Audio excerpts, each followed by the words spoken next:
राम के समय में सीता जी बनी लक्ष्मी, ठीक है, और कृष्ण के समय में रुक्मणी जी बनी लक्ष्मी। और दोनों अवतारों में देखना, एक बार धरती से प्रकट हुई और एक बार कमल के फूल से प्रकट हुई। मानो वो कहना चाहती हैं कि मैं जगत की माता हूं, मैं कभी गर्भ में नहीं जाती। इसलिए भैया हमारे यहाँ कहते हैं लक्ष्मी को गर्भधानी मत बनाओ, उसको गर्भ में धारण मत करो। यदि लक्ष्मी से सुख और शांति दोनों पाना चाहते हो तो लक्ष्मी को हृदय में धारण करो भैया। हृदय में रहेगी तो सुख भी देगी और शांति भी देगी, और कहीं गर्भ में चली गई तो सुख तो दे देगी लेकिन शांति नहीं दे पाएगी। और भैया सुख और शांति में बड़ा अंतर है।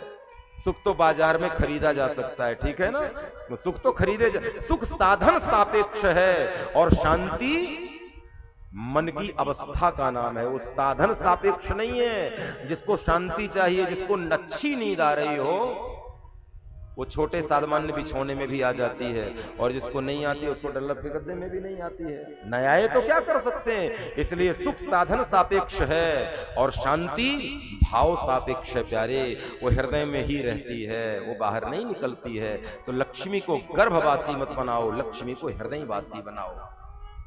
मैंने निवेदन किया था मनुष्य को धनवान बनना चाहिए, लक्ष्मीवान बनना चाहिए।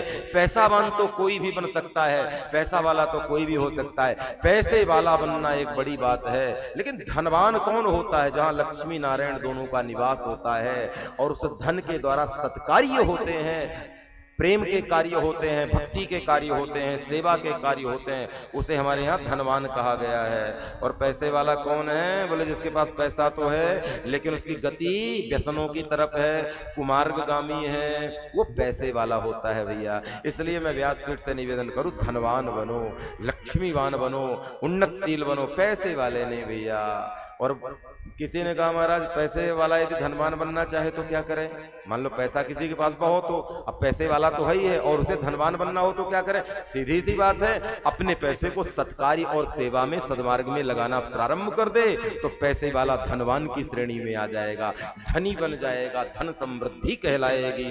क्योंकि उसका धन स्वयं को भी सुखी करेगा और औरों को भी सुखी करेगा।